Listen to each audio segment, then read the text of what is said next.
Bonjour à toutes et à tous, j'espère que vous allez bien. Vous êtes parfaitement bien installés devant votre écran. C'est TV07 qui est avec vous aujourd'hui. Alors nous sommes aujourd'hui à quelques semaines du 12e festival Aluna. Et nous sommes donc ce soir avec tous les bénévoles et nous allons donc aller à la rencontre de tous ces festivaliers qui se préparent dans quelques semaines à faire la fête ici même à Ruons. Nous allons également rencontrer Jean Boucher et Didier Véricel.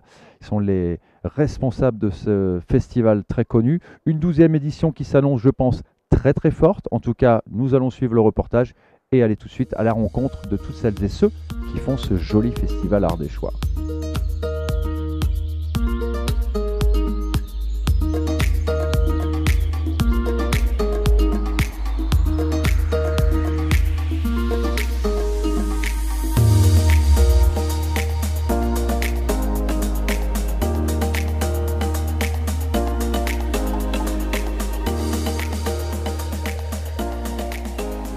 Bon alors Didier, sorte de réunion, je veux dire, de plutôt une démonstration de force, de ténacité pour cette 12e édition.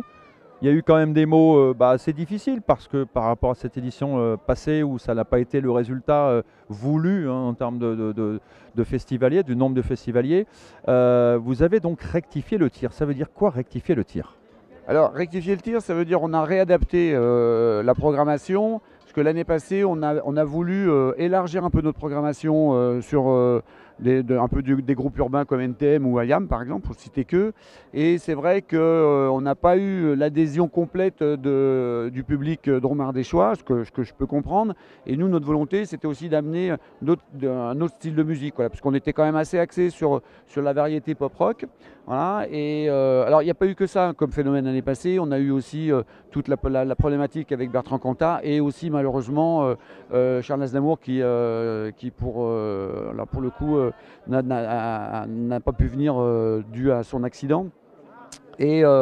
Et voilà, donc tous ces phénomènes-là qui se sont cumulés ont fait que l'année passée a été une année un peu compliquée pour nous.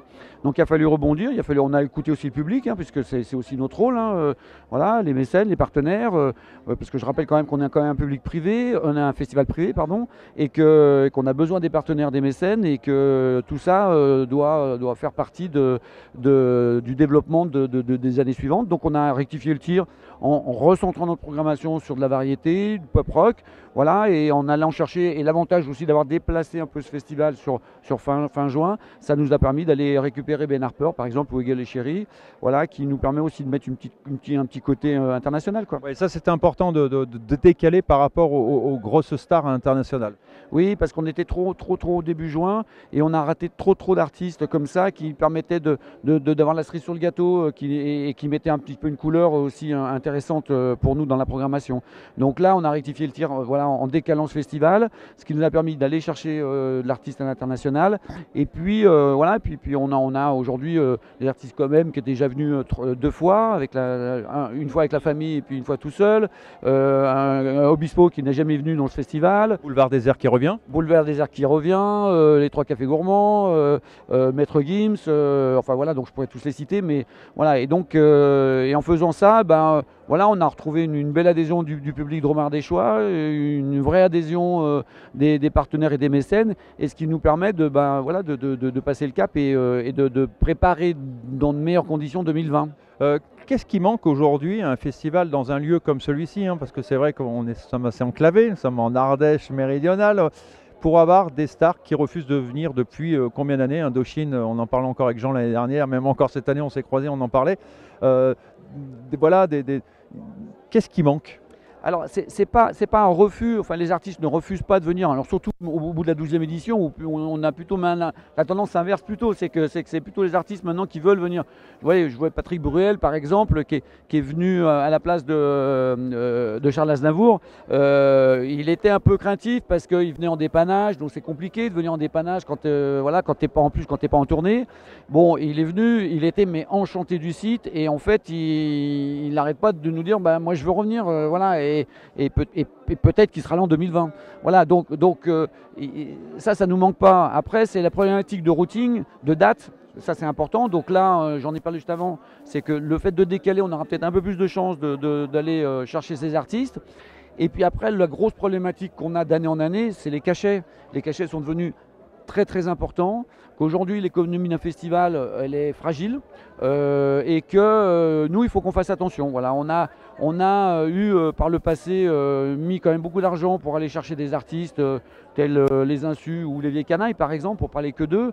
Là il faut vraiment qu'on fasse attention parce qu'on met vraiment l'équipe du festival à mal quoi, si on va chercher trop d'artistes qui coûtent trop cher. Donc il y a une vraie négo qui doit se mettre en place. Alors la négo elle se fait par la notoriété du festival, elle se fait par le routing, elle se fait par les relations qu'on a aussi nous avec les prods. Voilà, et tout ça, bon ben voilà, faut que ça concorde et que ça matche au bon moment quoi. Très bien. Didier, profite de parler. C'est la caméra, c'est TV07. Nous sommes une télévision 100% ardéchoise, donc tout le public ardéchois, il est derrière cet écran. Qu'est-ce que tu pourrais leur dire pour les faire venir, ceux qui ne sont pas venus l'année dernière pour les différentes raisons, peu importe, pour les faire revenir cette année, qu'est-ce que tu as envie de leur dire? Moi je leur dis, vous avez la chance d'avoir un événement en Ardèche on fait partie des les 10 plus gros festivals en France. Vous avez la chance d'avoir un événement qui peut accueillir 30 000 personnes par soir, dans un lieu qui est magique, où vous pouvez passer des moments merveilleux. Je veux dire, ne ratez pas l'occasion. Ne ratez pas l'occasion de voir les 12 artistes par soir que l'on programme. Venez les voir. Profitez de votre Ardèche, profitez de votre festival, parce que c'est un festival pour les Ardéchois avant tout. Voilà. Et surtout, aidez-nous à ce que ce projet-là puisse perdurer encore 20 ans. Parce que, voilà, quoi, s'il y a défaillance, à un moment, on sera obligé d'arrêter. Et à chaque fois, l'année passée, on est passé proche de la catastrophe. Et c'est dommage, parce que le festival Aluna n'existant plus, eh ben, vous serez condamné à aller voir les artistes à Nîmes, à Montpellier, à Lyon. Voilà, et je trouve que c'est dommage d'avoir un événement comme ça et de ne pas en profiter. En tout cas, les bénévoles sont encore au rendez-vous cette année. Ils sont au taquet. Ils sont au taquet. Non, ils sont là, ils aiment ce festival. Et nous, on essaye de faire en sorte que tout le monde aime ce festival parce que c'est important. En plus, il y a des bons moments, des belles rencontres qui se passent ici. Et moi, je trouve que vraiment, il faut vraiment en profiter. Il ne faut pas le bouder, quoi. C'est vraiment, on l'a appelé un festival autrement, mais quand on y est, enfin, voilà, vous le connaissez aussi bien que moi, hein, on est vraiment ailleurs, quoi. On est dans un autre moment, quoi. Donc, c'est important de venir le vivre. Bon, Indochine, l'année dernière, vous m'avez parlé d'Indochine. Vous alliez le rencontrer, Nicolas. Et alors, qu'est-ce qui s'est passé? Il vient pas? Il veut pas venir? Non, il ne tourne pas cette année, là, à Saint-Aubin. Il fera où il va faire un Stade de France. Donc nous, pas pour cette année. Mais je ne veux pas faire les 20 ans sans avoir fait une fois Indochine quand même. J'ai mis 10 ans pour avoir Ben Harper. J'ai Ben Harper. Un jour, on aura Indochine. Le festival, les entrées, les passes, ça se présente bien, là, la prévente? Oui, on est à 5000 festivaliers de plus. 1200 passes 3 jours de plus. Et pour réussir le festival, il faut vendre des passes 3 jours. Parce que si on vend des passes 3 jours, ils viennent dormir dans les campings partenaires, ils sont là.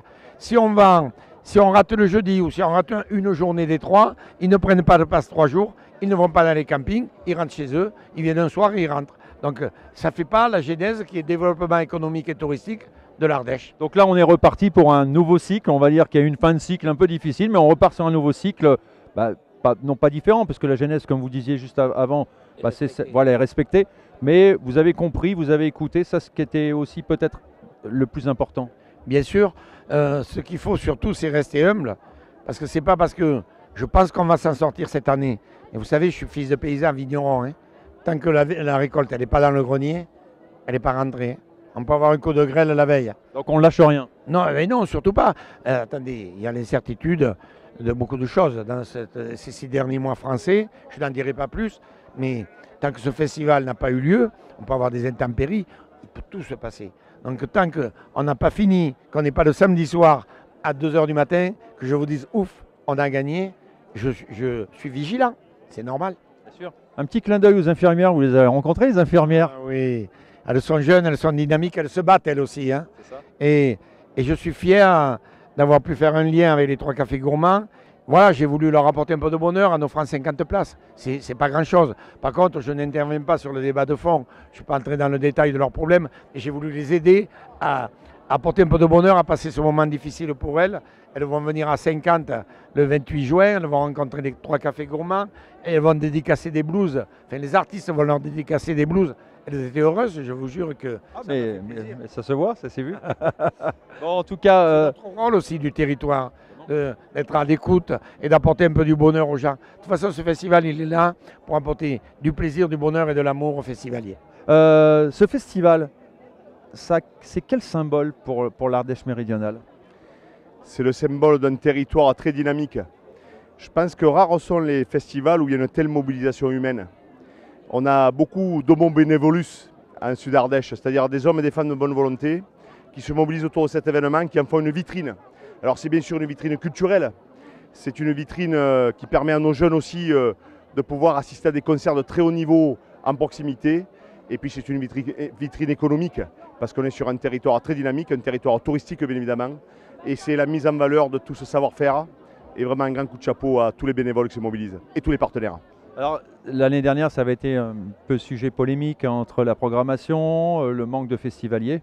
Il fallait qu'ils réagissent. Tu as vu Jean et Didier qui ont réagi. Ça donne encore plus envie. Je pense que cette 12e édition, c'est l'édition de la maturité. On sait qu'on est sur un événement qui est un événement hors norme pour l'Ardèche méridionale, sur un site unique. Honnêtement, je pense que c'est un site unique en France, extraordinaire, d'une beauté extraordinaire. Mais en même temps, il faut arriver à trouver la bonne toise. Aujourd'hui, on sait qu'on peut attirer 45-50 000 personnes, c'est déjà énorme sur 3 jours. Et puis le projet, c'est d'ancrer ce festival aussi dans une destination touristique, de permettre d'attirer bien sûr des festivaliers, mais de proposer carrément un produit touristique sur une semaine avec 3 jours de festival, 4 jours de vacances en Ardèche. Et je pense que c'est la voie qu'il nous faut travailler tous ensemble, les élus, les organisateurs du festival et puis tous les partenaires. Alors, qu'est-ce qui vous a plu justement à venir rejoindre ce festival? L'ambiance, c'est vraiment intéressant comme expérience, et puis la programmation, on profite aussi des concerts du coup. Alors l'année dernière, vous étiez à quel stand? J'étais au PC bénévole, donc je voyais passer beaucoup de gens, beaucoup de collègues, d'amis. Et cette année? Pareil. Ah, on ne change pas les bonnes choses alors? Non, j'ai re-signé au même endroit. Voilà. Bon. Très bien, donc vous êtes motivé. Très motivé. Comme beaucoup d'ailleurs ce soir, j'ai l'impression de voir tous les bénévoles extrêmement motivés. Ouais, c'est très sympa. Il y a tous les âges et franchement, c'est une super ambiance.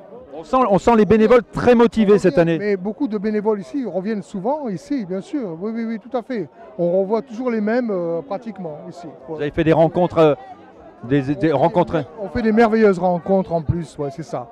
Et c'est une bonne structure aussi. Il y a une bonne structure et M. Boucher fait quelque chose de très bien. Ouais. On n'a rien à dire. Alors vous êtes une équipe de combien comme ça à organiser et à travailler comme ça en conjointement avec Jean? Ouais, dizaine. Dizaine, ah, quand même. Et donc c'est beaucoup de travail tout au long de l'année Oui, tout au long de l'année, on travaille sur le festival. Et il y a des moments avec des grands pics et des moments un peu plus calmes, mais des fois c'est très très chaud. Alors, comment vous ressentez, vous, à 1 mois et demi du festival, l'ambiance, la température, elle est où là? La température, elle commence à monter. On commence à être un petit peu euphorique et stressé parce que voilà, ça s'approche. Mais on vit une tellement belle aventure humaine que quelque part, on est quand même content, quoi.